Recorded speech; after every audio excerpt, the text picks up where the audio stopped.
Hello everyone. Last class में हमने देखा था शिवाजी के बाद जो मराठा साम्राज्य है उसके बारे में, और शिवाजी के बाद जो मराठा साम्राज्य है उसमें हमने मेनली जो पढ़ा था वो है, देखो हम एक बार वंशावली देखते हैं। जैसे छत्रपति शिवाजी, छत्रपति शिवाजी की दो पत्नियां थी। एक है आपके सईबाई और दूसरी थी सोयराबाई, सोयराबाई। सईबाई का जो पुत्र था उनका नाम है संभाजी, संभाजी प्रथम, यानी कि शिवाजी का जो बड़ा बेटा है वो है आपके संभाजी, और सोहराबाई के पुत्र का नाम था राजाराम। ओके। छत्रपति शिवाजी अगले छत्रपति बनाने के लिए जो सईबाई का पुत्र है संभाजी उसे योग्य नहीं मानते थे, इसलिए उन्होंने अपना छोटा पुत्र है कौन, राजाराम, उसे अपना उत्तराधिकारी बनाया, उत्तराधिकारी बनाया था। लेकिन और जो संभाजी प्रथम है उसे कैद कर लिया था। लेकिन अंत में छत्रपति शिवाजी की जो शिवाजी का जो देहांत हुआ है वो हुआ है 1680 ईस्वी में। शिवाजी के देहांत के पश्चात जो नेक्स्ट उत्तराधिकारी बना था राजा राम, लेकिन संभाजी ने क्या किया है, किलेदार की हत्या कर दी। और किलेदार की हत्या के पश्चात जो सेनापति है हम्मीराव मोहिते, उसे अपनी ओर मिला लिया। और इसकी सहायता से इसने क्या किया है, सोयराबाई और राजा राम, इन दोनों को गिरफ्तार कर लिया है। और नेक्स्ट जो छत्रपति बना है वो कौन बना है, संभाजी प्रथम। ओके। और संभाजी प्रथम का शासनकाल होता है 1681 ईस्वी से 1689 ईस्वी। ओके। 1681 से 1689 तक संभाजी प्रथम का शासनकाल होता है। अब संभाजी प्रथम का संघर्ष हुआ है मुगलों के साथ, मुगलों के साथ संघर्ष हुआ है जिसके कई कारण थे, जिनमें एक तो कारण है कि पहले से जो संघर्ष चला आ रहा था, और दूसरा कारण था जो औरंगजेब है, औरंगजेब का पुत्र था अकबर, और इसने विद्रोह कर दिया था अपने पिता के विरुद्ध, यानी कि औरंगजेब के विरुद्ध विद्रोह कर दिया था। और विद्रोह करने के पश्चात ये शरण में आया है, किनकी शरण में, संभाजी प्रथम की शरण में। ओके। और संभाजी प्रथम ने इसे शरण दी थी। दूसरा, मुगल और मराठों के मध्य संघर्ष का कारण हो जाता है अकबर को शरण देना। और एक नॉर्मली जो कारण होता है वो है साम्राज्यवादी महत्वाकांक्षा। संभाजी, इसमें क्या हुआ है, इसके पश्चात 1687 ईस्वी में मराठों और मुगलों के मध्य एक युद्ध होता है, बाई का युद्ध। और इस बाई के युद्ध में,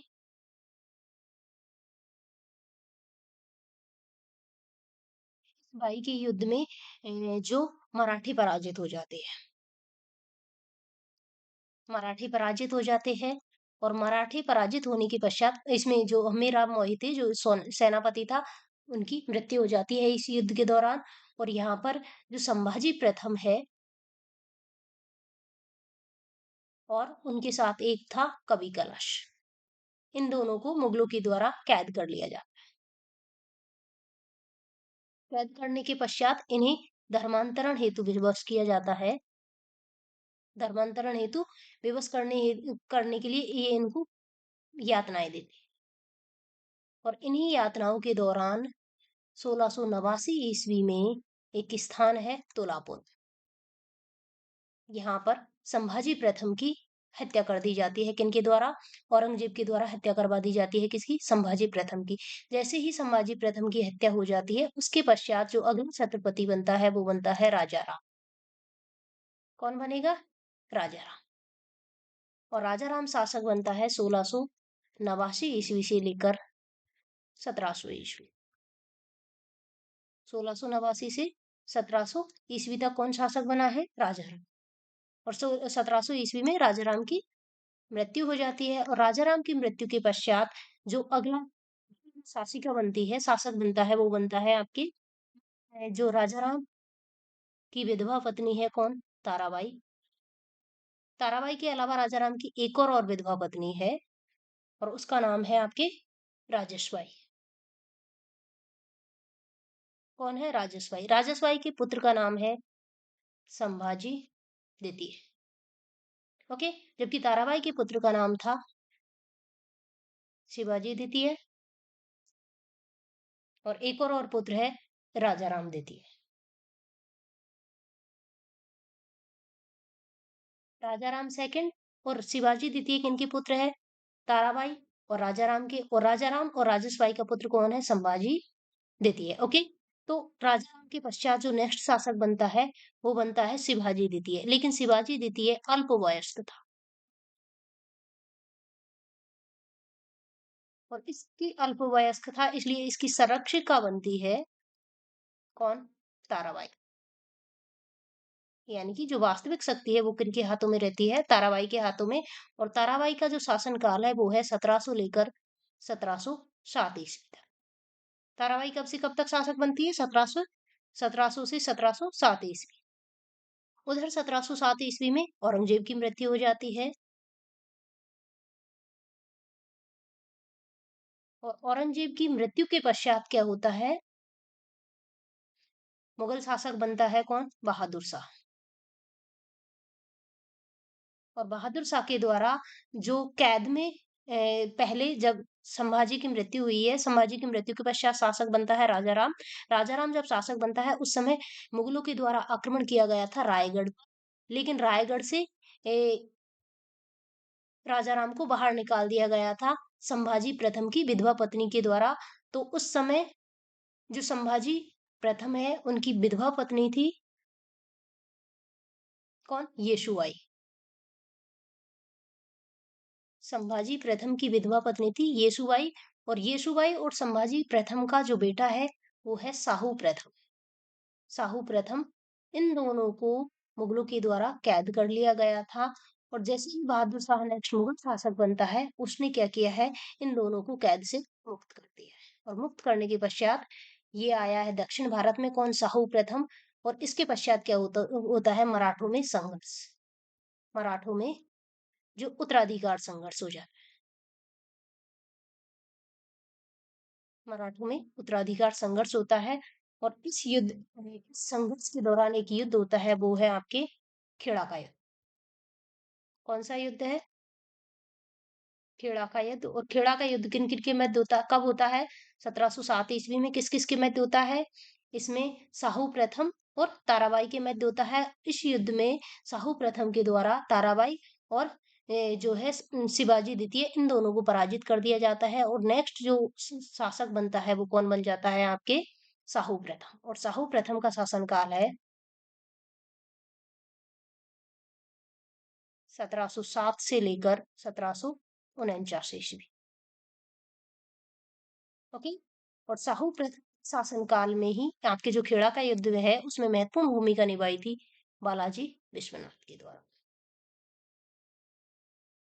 और बालाजी विश्वनाथ को साहू प्रथम के द्वारा अपना पेशवा बना दिया जाता है वर्ष 1713 ईस्वी में। और अब इस क्लास में हम पढ़ेंगे पेशवाओं का इतिहास। और पेशवाओं के इतिहास में जो पहला पेशवा है वो है आपके बालाजी विश्वनाथ। उनका पूरा नाम है बालाजी विश्वनाथ भट्ट।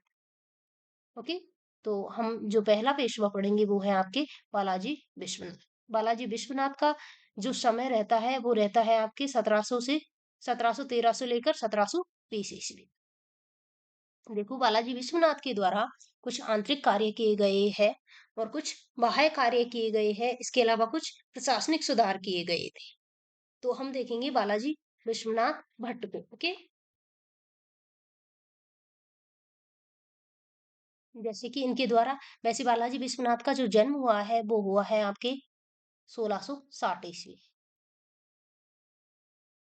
1660 ईस्वी में बालाजी विश्वनाथ भट्ट का जन्म हुआ था। वर्ष 1703 से लेकर 1707 ईस्वी में ये दौलताबाद के सूबेदार रहे।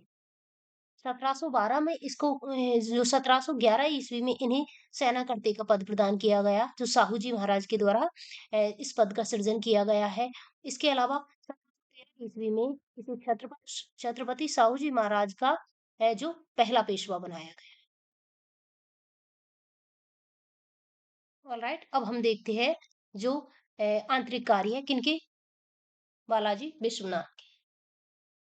बालाजी विश्वनाथ के द्वारा जो दो आंतरिक कार्य किए गए हैं इनमें पहला है, एक साहू जी महाराज का विरोधी था। साहू जी फर्स्ट का विरोधी था कौन? कान्होजी आंग्रे। कान्होजी आंग्रे जो कि साहू जी महाराज का विरोधी था, इसे साहू जी के पक्ष में कर लिया, पक्ष में कर लिया, या फिर साहू जी को छत्रपति स्वीकार कर लिया है, किसके द्वारा? कान्होजी आंग्रे की। मराठा सरदार है कौन? कान्होजी आंग्रे, जिसे साहू को छत्रपति स्वीकार किया है, किसकी सहायता से? बालाजी विश्वनाथ की सहायता से। दूसरा पॉइंट है इसमें, जब हमने साहू जी पढ़ा था उस समय पढ़ा था कि इनके मध्य जब संघर्ष हुआ है खेड़ा के युद्ध में, उसके पश्चात जो मराठा साम्राज्य है दो पार्टों में विभाजित हो जाता है, एक है नॉर्थ और दूसरा है साउथ। साउथ का केंद्र है आपकी कोल्हापुर, और नॉर्थ का केंद्र था कौन सा? सतारा। सतारा में जो नेतृत्व कर रहा था वो कर रहा था साहू जी महाराज, और कोल्हापुर में जो नेतृत्व कर रहे थे वो थे आपके ताराबाई, और उनका पुत्र कौन था? शिवाजी द्वितीय। ताराबाई और शिवाजी द्वितीय ये थे। ओके, अब इन्होंने दूसरा कार्य क्या किया है? वर्ष 1714 ईस्वी की घटना है। वर्ष 1714 ईस्वी में क्या किया है? सेनापति होता है कौन? रामचंद्र पंत। सेनापति रामचंद्र पंत को कोल्हापुर भेजकर जो ताराबाई है और उनका पुत्र कौन है? शिवाजी द्वितीय को कैद कर लिया। ओके, इन दोनों को कैद कर लिया, जिससे जो आपके कोल्हापुर है उसका प्रभाव कम हो गया। कोल्हापुर का प्रभाव क्या हुआ है? कम हो गया। परंतु प्रॉब्लम क्या हुई है? जो राजा राम है, राजा राम की दूसरी विधवा थी आपके राजसवाई। राजसवाई का पुत्र का नाम क्या था? संभाजी द्वितीय। संभाजी द्वितीय, इनके द्वारा फिर से कोल्हापुर का नेतृत्व संभाल लिया जाता है। ओके, पहले क्या किया है? इसके जो सतारा और कोल्हापुर दो केंद्र थे, सतारा का नेतृत्व साहू जी महाराज कर रहे थे, जबकि कोल्हापुर का जो नेतृत्व कर रहे थे कौन? शिवाजी द्वितीय और ताराबाई। यहाँ पर ताराबाई और शिवाजी द्वितीय को गिरफ्तार कर लिया है कि नहीं भेजकर, रामचंद्र पंत को भेजकर, लेकिन और कोल्हापुर की जो शक्ति है, जो प्रभाव था उसे कम कर दिया है। लेकिन यहाँ पर जो राजाराम की दूसरी विधवा थी राजसवाई, उनका पुत्र है संभाजी द्वितीय, बाद में उसने इनका नेतृत्व कोल्हापुर का नेतृत्व संभाल लिया था। ओके, तो आंतरिक कार्य में दो कार्य है, एक है कान्होजी आंग्रे ने क्या किया है? साहू जी साहू प्रथम की अधीनता स्वीकार कर ली है, और दूसरा है आपके जो ताराबाई और शिवाजी द्वितीय को कैद किया है, किनके द्वारा? रामचंद्र पंत के द्वारा। किसने भेजा है? बालाजी विश्वनाथ के द्वारा। ओके, ये है जो बालाजी विश्वनाथ के आंतरिक कार्य। अब हम देखेंगे बालाजी विश्वनाथ के बाह्य कार्य। और बालाजी विश्वनाथ के जो बाह्य कार्य है उसमें एक ही महत्वपूर्ण कार्य है, वो है इन्होंने क्या किया है इस समय? जो दिल्ली में मुगल सम्राट कौन था? फर्रुखसियर। मुगल सम्राट कौन था इस समय पर? फर्रुखसियर। ओके, देखो आपको इसमें मेनली जो पढ़ना है वो ये पढ़ना है कि इस समय हुआ है दिल्ली समझौता। दिल्ली समझौता इनके समय की जो महत्वपूर्ण घटना है, इसे हम बोलते हैं मुगल मराठा समझौता। मुगल मराठा समझौता, या और इसी को हम कहते हैं मराठा साम्राज्य का मैग्ना कार्टा। मराठा साम्राज्य का मैग्ना कार्टा। ओके, तो इसी को हम बोल रहे हैं दिल्ली समझौता, मुगल मराठा समझौता, या फिर मराठा साम्राज्य का मैग्ना कार्टा। और ये घटना है बस 1719 ईस्वी की। ओके, तो ये हुई किस किस प्रकार से ये संधि हुई है, किस प्रकार से ये समझौता हुआ है, वो चीजें पढ़ते हैं। देखो इस समय शासक है मुगल सम्राट कौन था? फर्रुखसियर। फर्रुखसियर, और यहाँ पर दो भाई है, उन्हें हम जानते हैं इतिहास में किस नाम से जानते हैं? अली बंधु के नाम से। ओके, किस नाम से जानते हैं हम? अली बंधु। अली बंधुओं में एक का नाम है सैयद हुसैन अली,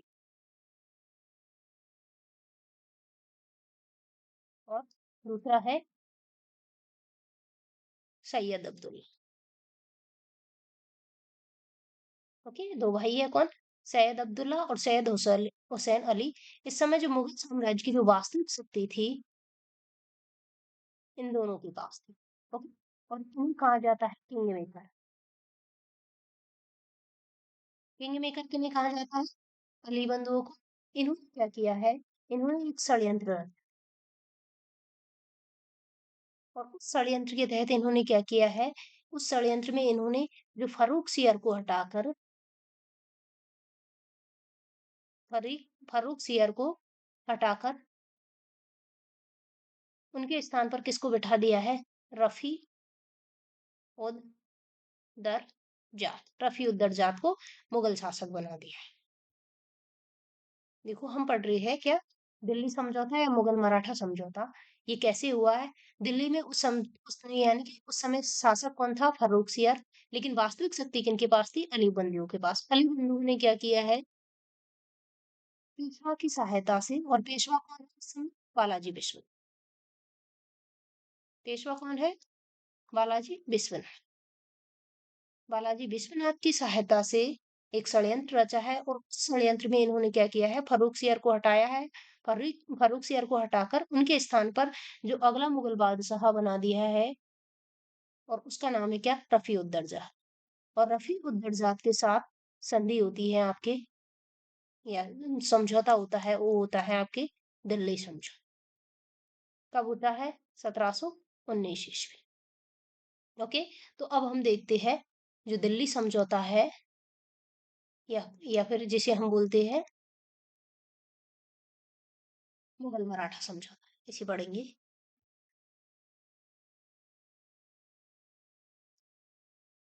मुगल मराठा समझौता, इसको हम क्या बोलते हैं? दिल्ली समझौता, क्योंकि दिल्ली में हुआ।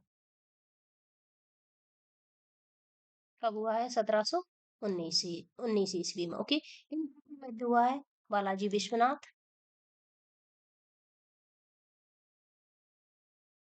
और सैयद हुसैन अली। और सैयद हुसैन अली किसका प्रतिनिधि है?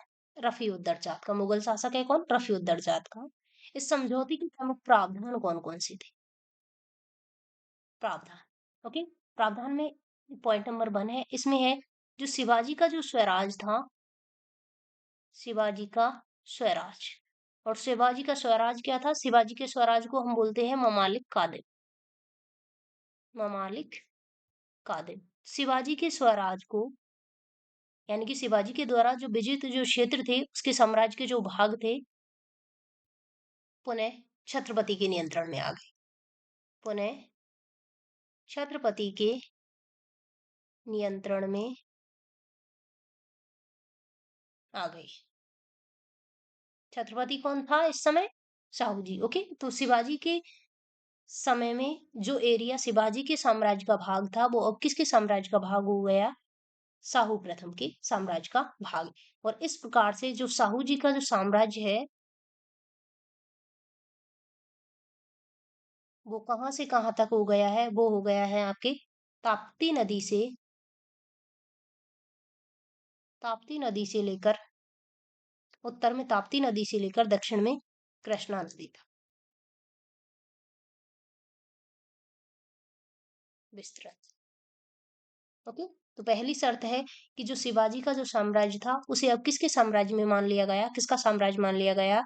शाहू प्रथम का। ओके, दूसरी शर्त इसके तहत ये थी कि जो मैसूर, त्रिचनापल्ली, तंजौर सहित पांच प्रांतों में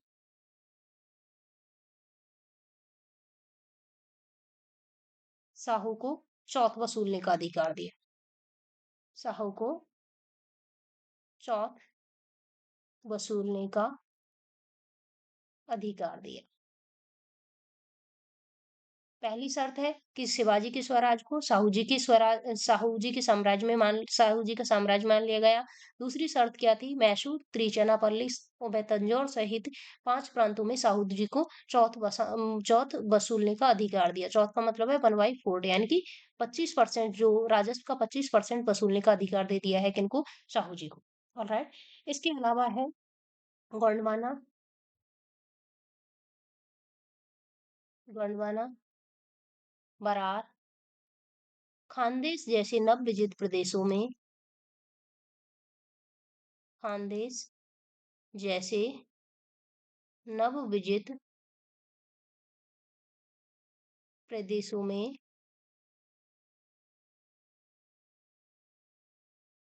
नवविजित प्रदेशों पर शाहू का नियंत्रण शाहू का नियंत्रण मान लिया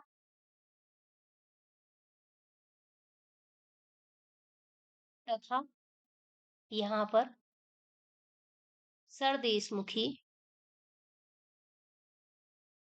सरदेशमुखी कर वसूलने का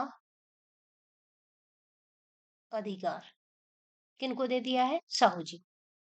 ओके, यानी कि कर जो सरदेशमुखी टैक्स होता है ये होता है 1/10, मतलब लगभग 10% जो टैक्स होता है वो गोंडवाना, बराड़, खानदेश जैसे नवविजित प्रदेशों पर साहू जी का नियंत्रण मान लिया गया और यहाँ पर सरदेशमुखी जो टैक्स वसूलने का अधिकार दे दिया है किनको? साहू जी।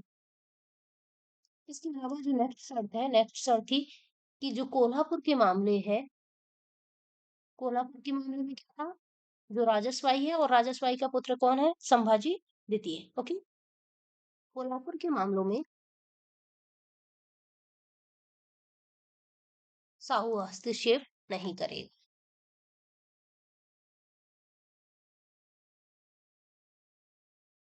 ओके, नेक्स्ट जो शर्त है वो है आपके शिवनेरी, शिवनेरी तथा त्र्यंबक दुर्ग साहू के अधीन कर दिए, अधीन कर दिए। ओके, तो ये शर्तें हैं किसकी? मुगल मराठा समझौता, इसी को हम बोलते हैं दिल्ली समझौता। किस कब हुआ है? 1719 ईस्वी में। किसके मध्य हुआ है? बालाजी विश्वनाथ और सैयद हुसैन अली। सैयद हुसैन अली किसका प्रतिनिधि है? रफीउद्दर्जा, रफीउद्दर्जा जो कि उस समय मुगल शासक था। ओके, इसकी प्रावधान क्या है? शिवाजी का जो स्वराज था उसे पुनः छत्रपति के नियंत्रण में आ गया है, जिससे जो साहू जी महाराज का जो साम्राज्य था वो ताप्ती नदी से लेकर कहाँ तक फैल गया है? कृष्णा नदी तक विस्तृत हो गया। दूसरी शर्त थी कि मैसूर, त्रिचनापल्ली और तंजौर सहित 5 प्रांतों में साहू जी को चौथ वसूलने का अधिकार दिया था। इसकी बदले में कुछ एक शर्त भी थी, जैसे कि जो 15,000 सैनिक है वो साहू जी 15,000 सैनिक साहू जी मुगल सहायता हेतु भेजेंगे। 15,000 सैनिक मुगल सहायता हेतु कहाँ भेजे जाएंगे? मतलब साहू जी की ओर से मुगलों को दिए जाएंगे। इसके अलावा जो साहू प्रथम है वो 10 लाख रुपए वार्षिक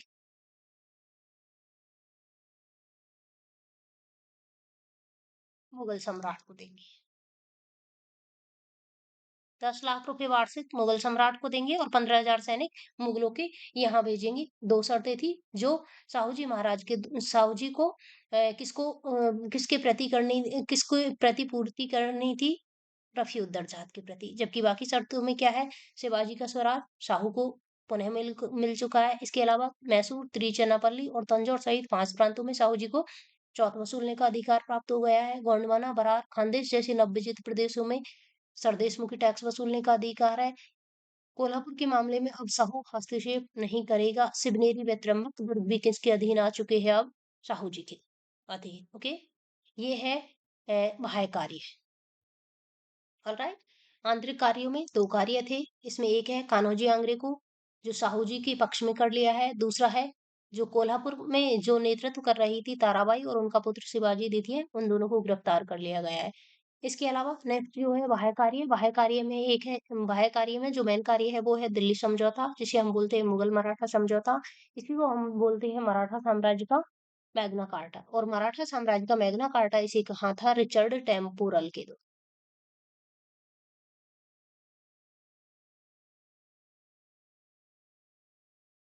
इसके द्वारा कहा गया था, रिचर्ड टेम्पोरल के द्वारा। ओके, और ये कब हुआ है? 1719 ईस्वी में। किस किस के लिए हुआ है? सैयद हुसैन अली और बालाजी विश्वनाथ के। इसकी कुछ एक शर्तें हैं वो हमने देख ली है। अब हम देखेंगे बालाजी विश्वनाथ के द्वारा कुछ एक प्रशासनिक सुधार किए गए हैं। तो ये प्रशासनिक सुधार कौन से थे? इन्होंने क्या किया है? सबसे पहले जो एक राजत्व है, एक राजत्व का मतलब होता है जो संपूर्ण शक्ति है वो एक राजा के अंदर निहित होती है। एक राजत्व व अष्टप्रधान के स्थान पर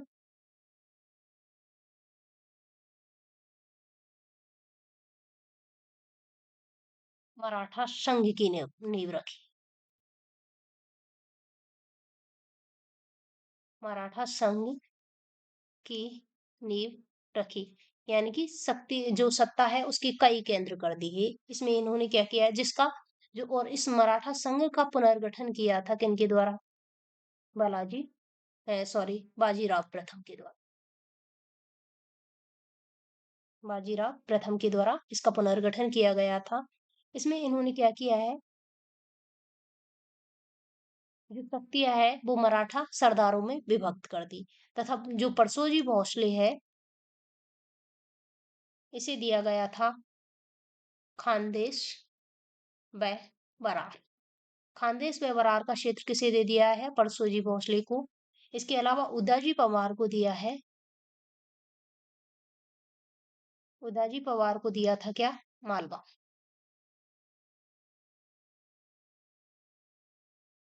फतेह सिंह को दिया है कर्नाटक। फतेह सिंह को क्या दिया है? कर्नाटक। इसके अलावा कान्होजी भोसले को दिया है,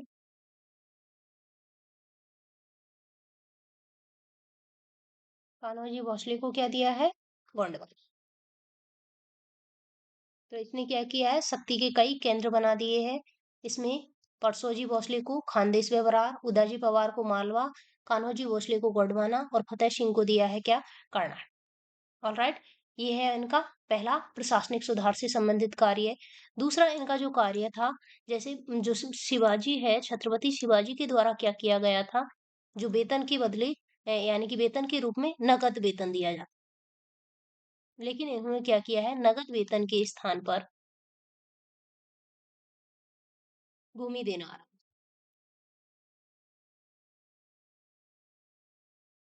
नगद वेतन के स्थान पर क्या किया है? भूमि देना आरंभ कर दिया। इसके अलावा तीसरा जो इन्होंने सुधार किया है वो है जो पेशवा पद है, पेशवा पद को वंशानुगत,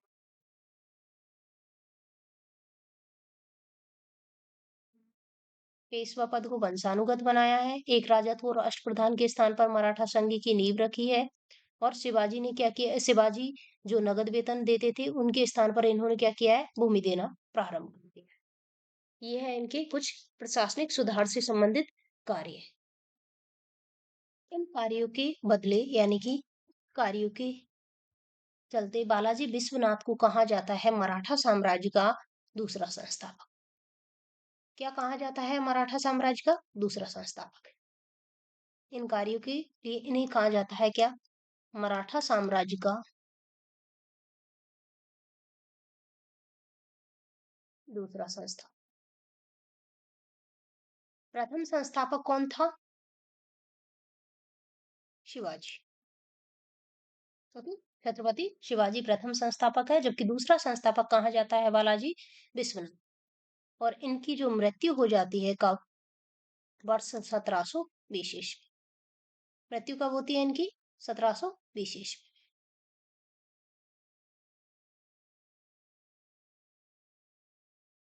कहाँ होती है? शाश्वत में। इनकी मृत्यु हो जाती है 1720 ईस्वी में। कहाँ होगी? शाश्वत। राइट। तो हमने जो बालाजी विश्वनाथ है उनके बारे में क्या-क्या पढ़ा है? सबसे पहले हमने देखा है जो बालाजी विश्वनाथ का जो कार्यकाल है वो है 1713 ईस्वी। बालाजी विश्वनाथ साहू जी महाराज के प्रथम पेशवा थे। ओके, इनके द्वारा कुछ आंतरिक कार्य किए गए हैं। आंतरिक कार्यों में 2 कार्य थे। एक है इन्होंने क्या किया है, कान्होजी आंग्रे को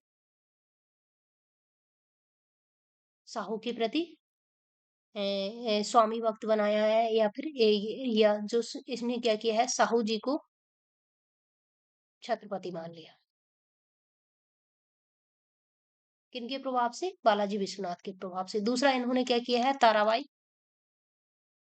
और जो शिवाजी द्वितीय है, ताराबाई और उनका पुत्र है शिवाजी द्वितीय, इन्हें कैद कर लिया। ये है इनके आंतरिक कार्य। बाह्य कार्यों में क्या हुआ है? दिल्ली समझौता। कब हुआ है दिल्ली समझौता? 1719 ईस्वी में। किन किन के मध्य हुआ है? सैयद हुसैन अली और बालाजी विश्वनाथ के मध्य। और सैयद हुसैन अली किसका प्रतिनिधि था? रफीउद्दर्जा। सैयद हुसैन अली ने हुसैन अली समझौता क्यों करा है? इसके कारण ये था क्योंकि इन्होंने जब फर्रुख सियर को हटाकर रफीउद्दर्जा को शासक बनाया था या मुगल सम्राट बनाया था, उस समय सहायता किनके द्वारा की गई है? बालाजी विश्वनाथ के द्वारा। प्रशासनिक सुधार कार्यों में क्या किया गया है? प्रशासनिक सुधार कार्यों में इन्होंने मराठा संघ की नींव डाली है। दूसरा, नकद वेतन के स्थान पर भूमि देना प्राप्त। और तीसरा इन्होंने क्या किया है, जो पेशवा पद है उसे वंशानुगत बना दिया। इस कारण इन्हें कहा जाता है मराठा साम्राज्य का दूसरा संस्थापक।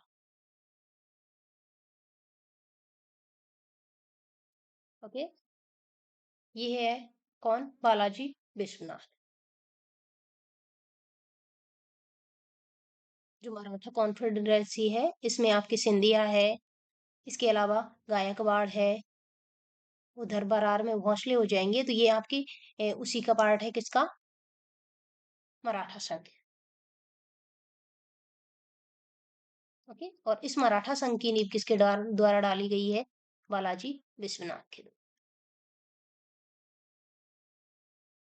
ओके, और बालाजी विश्वनाथ को क्या कहा गया है? मराठा साम्राज्य का दूसरा संस्थापक। Thank you for watching.